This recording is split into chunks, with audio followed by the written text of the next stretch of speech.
The Desert of Arabia.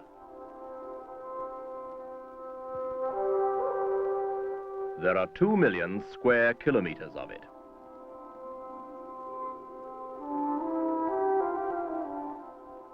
As hot as the sting of the scorpion, as capricious as the sudden start of the bird, and as shifty as the rat.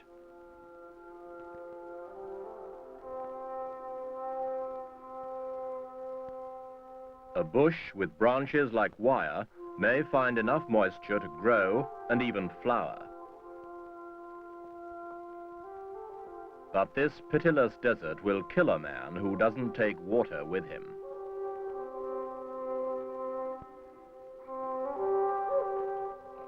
Even for the Bedouin Arabs who navigate it, the desert imposes its own conditions. The Bedouin way of life was not adopted for its picturesque quality, nor from any innate love of freedom. It developed as a way of staying alive.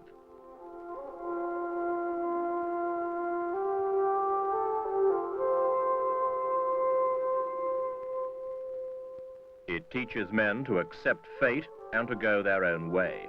It teaches them to trust their animals, to be content with little, to tread carefully, and to be wary of strangers. And yet this vast, stifling country attracts 500,000 strangers every year. In this issue, Echo looks at a mysterious, contradictory nation, Saudi Arabia.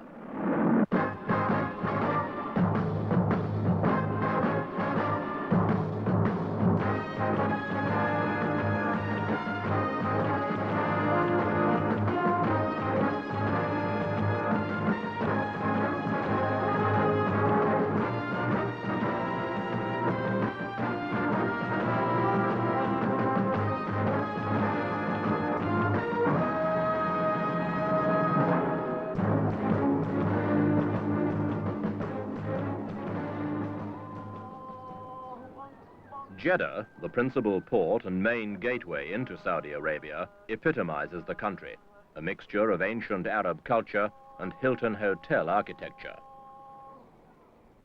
In the mosques of Jeddah, as everywhere else in this land of 5 million fervent Muslims, prayer is a vital part of everyday life, and the Quran a constant source of inspiration.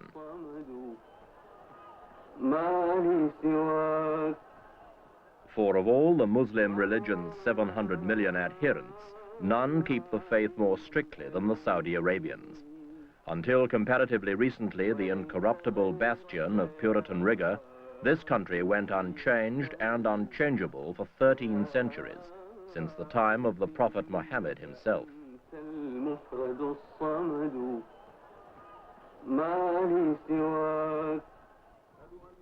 But if it looks to the heavens for spiritual riches, it looks now to the earth for its economic wealth.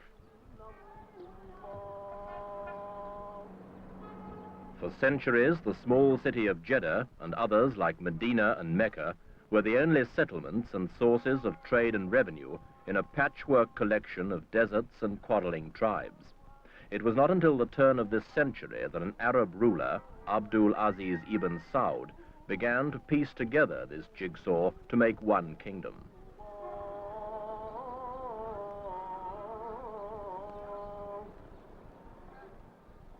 Jeddah, now a bustling seaport on the Red Sea, first grew rich as a marketplace for Arab spices, perfumes, and ivory. Today it's still a trading post, but its wealth stems from travelers, not spices, and not from ivory, but oil. Together they have brought Saudi Arabia the riches of the world. Every street has its money changer. And every street corner has its bank.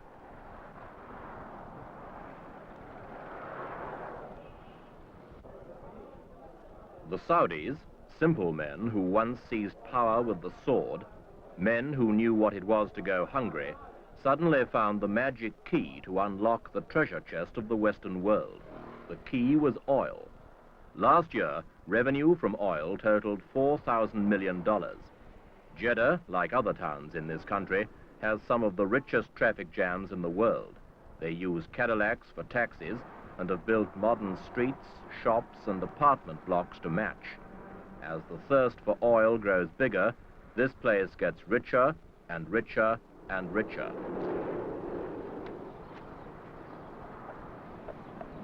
Such incredible wealth has fundamentally changed this once dusty little town and its people. Western money has brought Western attitudes along with it. In a generation, a new society has been created and Bedouins have become businessmen.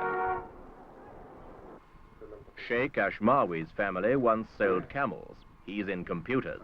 Our company has started in 1948 and we have many connections with world-famous companies and with vast communications. We deal with England, America, and lately Germany, but only in furniture. As my wife is German, she is taking this as her personal hobby, and she is running our stores as far as the furniture is concerned.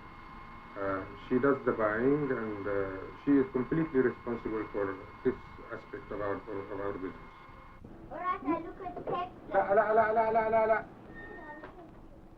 His father lived in a Bedouin tent. Sheikh Ashmawi lives in a gorgeously equipped luxury apartment on the coast outside Jeddah. Saudi Arabia's fortune has changed his life and his outlook.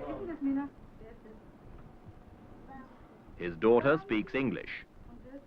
His wife succeeds in what was a strictly masculine society. And his son will inherit a complex international business.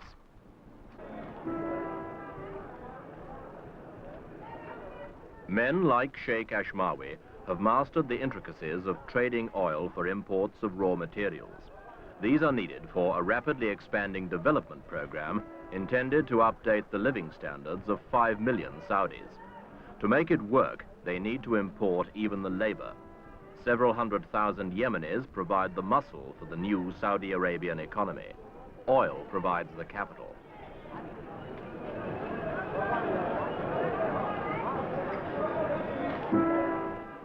Every day, Jeddah sees the flow of products from the factories of the Western world. Cement to build, cars to drive, clothes to wear, seed to sow, and food to eat. Across the trade routes of the world come cargoes attracted by the money that crude oil leaves behind. And from across the world, other cargoes of people attracted to the central shrine of the Muslim religion.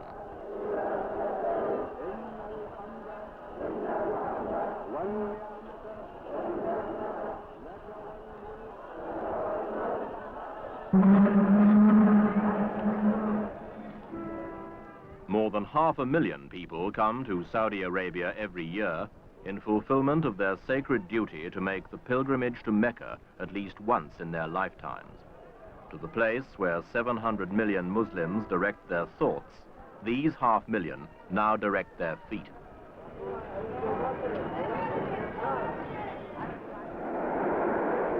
They used to come by camel. Now they come by comet. Jeddah Airport, where the temperature is 120 in the shade.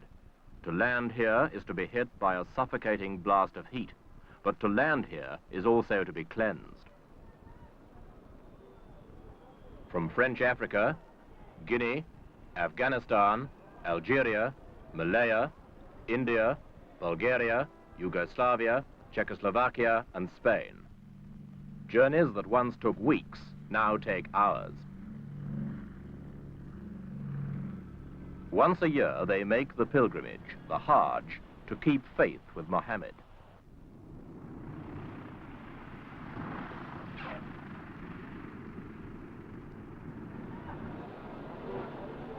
Saudi Arabia's responsibility as the protector of the Muslim faith is a serious one. A separate ministry of pilgrimage has been created to supervise the smooth running of the Hajj and the welfare not only of the 500,000 who make the trek from overseas, but also the other 500,000 who make the journey from within Saudi Arabia itself.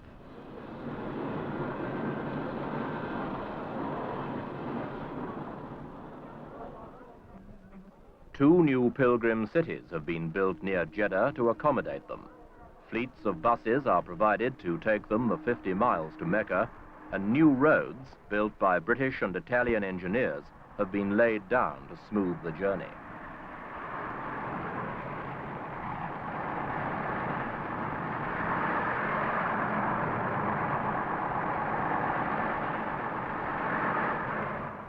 A century ago, making this dash across the desert meant risking attack from nomadic raiders who grew rich on loot they took from the caravans of the faithful. The descendants of the nomads still grow rich from the pilgrims, however, since an estimate for the revenue from the last Hajj is put at more than $120 million. Yet Saudi Arabia increasingly regards the Hajj as less of a money spinner and more of a sacred responsibility. Last year, the kingdom spent $25 million on new facilities such as medical centers, sanitation, and new roads, over 100 miles of them, all leading to Mecca.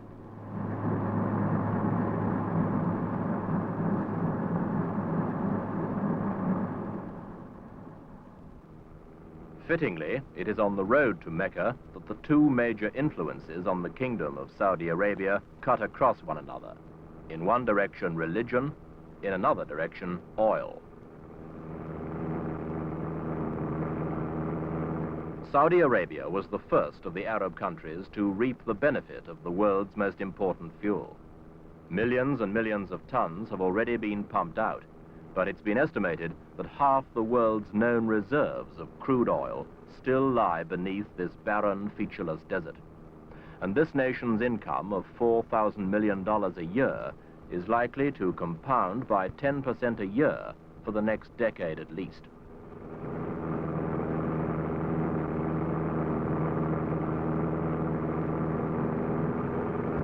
The gigantic Gawar oil field alone, which is 255 kilometers long and 20 kilometers wide, contains more oil than all the wells in the United States. In all, Saudi Arabia produces 5 million barrels of oil a day, enough to fill 60 supertankers every week. All this abundance of fuel, and yet the factories of Western Europe, North America, and Japan gulp it down as fast as it can be pumped out of the ground.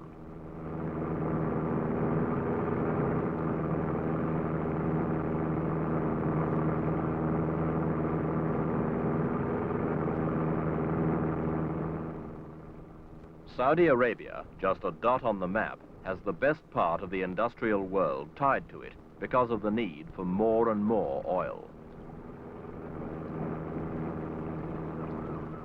Tankers as big as blocks of flats queue up to carry it away, and the industrial nations queue up to pay for it. By 1980, Saudi Arabia will be producing half of all the oil they will need. It is the giant of the oil world, growing bigger and more important as other oil sources slowly run dry. And that means more money, more power, and more influence on the affairs of our time.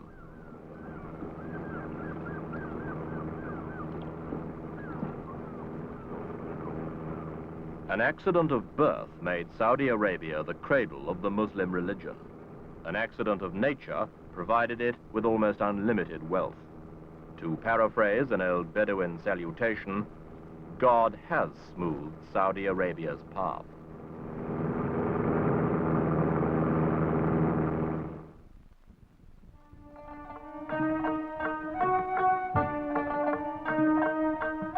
Without a volume of statistics to prove it, it's sometimes difficult to believe that Saudi Arabia is one of the most richly endowed countries on earth. Bedouin tribesmen embarking on the long trek to Mecca pursue an existence which differs little from the pattern their forefathers followed 2,000 years ago.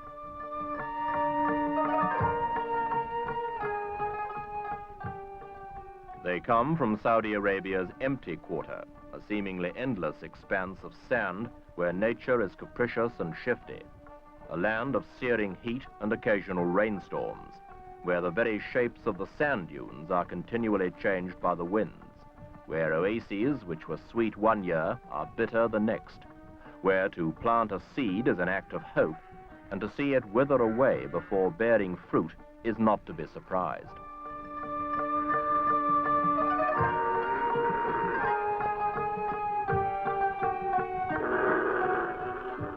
The desert is dangerous and thereby creates a camaraderie which transcends any division of tribe or nation. The desert can kill a man, but another man might save his life. Therefore, the hospitality of these nomads is profuse and unlimited. These people have never been touched by successive conquests of the Arabian Peninsula, and they are largely untouched by the new wealth which nature has revealed beneath their feet. What they do have is a faith, and once a year, they too join the mass migration to Mecca, the Hajj. By night as well as day, teeming thousands pour into the town of Jeddah. If it looks like Las Vegas, the similarity stops there. No wine, women, or song are allowed to sully the solemnity of the Hajj, and through the Arabian night, long convoys push on into the desert. For some, the road to Mecca is a smooth cruise in a car. For others, a camel ride or a long walk.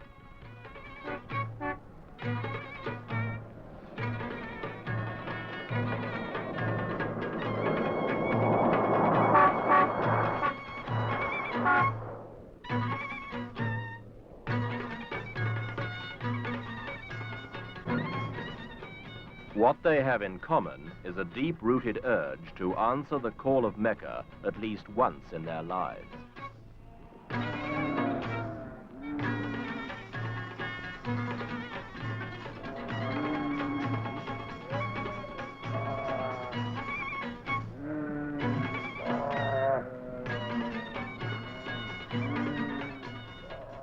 Each year, the numbers of Hajj pilgrims seem to multiply, partly due to the fact that the Muslim world itself is increasing by about 10 million people a year, partly due to swift, cheap air transport, and in some part at least, due to a resurgence of simple belief in a complicated world.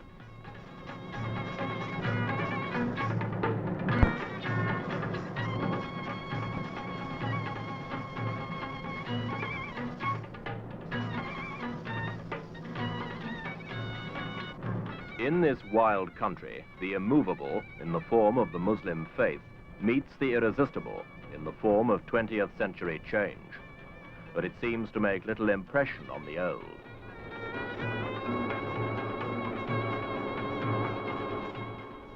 At the time of the Hajj, the population inside Saudi Arabia is swollen by a fifth. From the alleys of Algiers to the streets of Singapore, Muslims from contrasting societies flock to Mecca.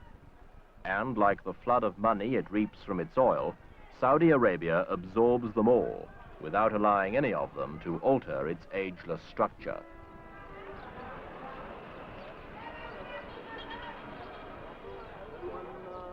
At the gates of Mecca stands the tented city. Here on the plain of Arafat, the pilgrimage of the Hajj reaches its climax. From here, the ritual begins.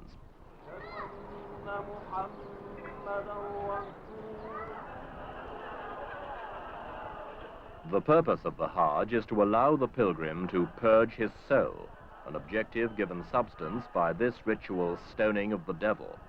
A Muslim is intended to put aside worldly business and contemplate the mystery of his existence. Yet there is little room for contemplation.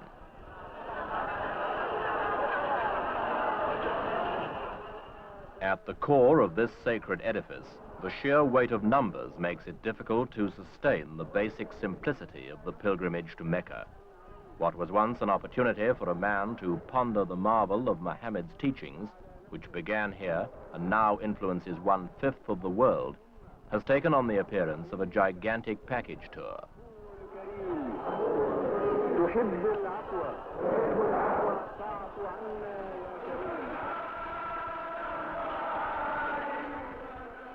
There is barely time to pause or to reflect. Those who travel thousands of miles to gaze at the shrine the black-draped Kaaba, the house of Allah, do so in the company of 300,000 others.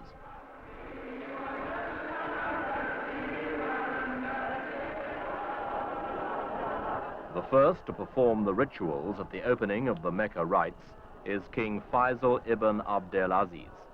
He comes to kiss Abraham's stone, a meteorite now worn smooth by the lips of unrecorded millions. And once His Majesty has performed the act of faith, lesser mortals may follow.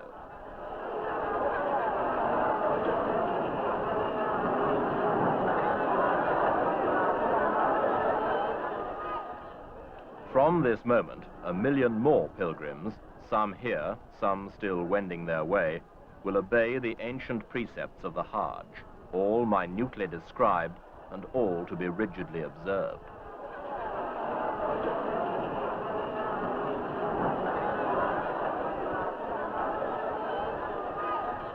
And none follow them more willingly than this fiercely religious king. After observance of the ritual, the prayers, and the vows of obedience to the scripture of the Prophet Muhammad as written in the Quran, comes the final act, 7 circuits on foot around the Kaaba itself.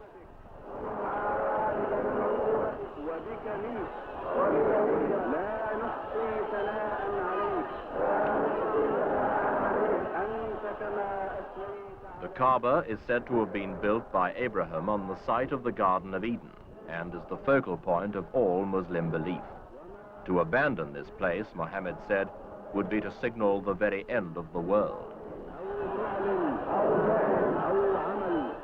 It is far from being abandoned. Each year, more pilgrims come here. Each day, 1/5 of the world's population turn their thoughts here. And Saudi Arabia is guardian of it all.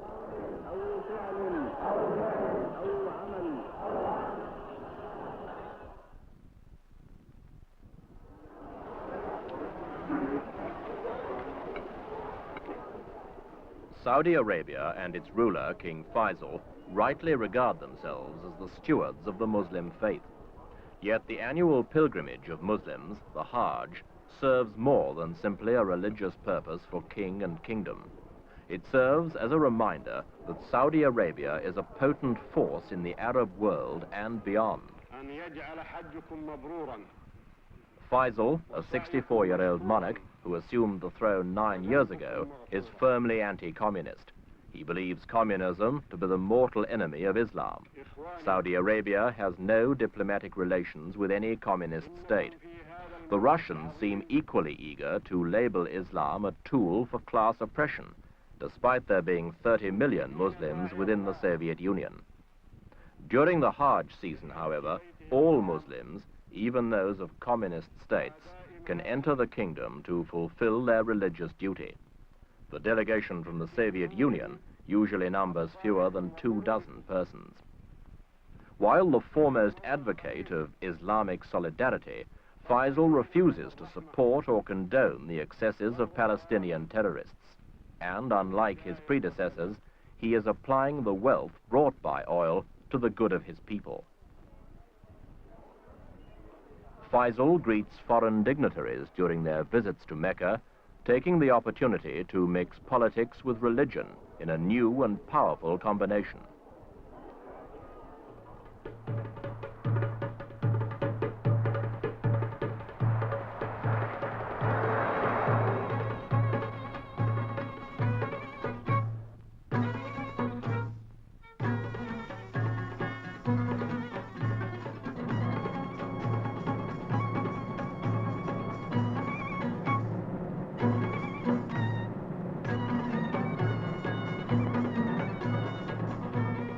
Religion provides Saudi Arabia with its heart, but oil provides it with the muscle.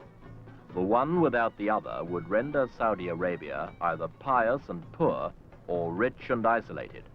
But together, they have enabled it to become a treasure chest for the Arab cause, an outpost of anti-communism, a fuel pump for the industrial West, a rallying point for the Third World. But above all, Saudi Arabia is the guardian of the Muslim religion, the defender of the faith, the focal point of the belief. And it is to this that the kingdom has clung most closely. It accepts 20th century technology and the benefits it yields, but it will have nothing to do with the more doubtful qualities of our age. It has one foot in the contemporary world, but the rest of it remains 13 centuries away. It seeks and achieves a place in the sun, but draws a discreet veil across its face, in the best Muslim tradition.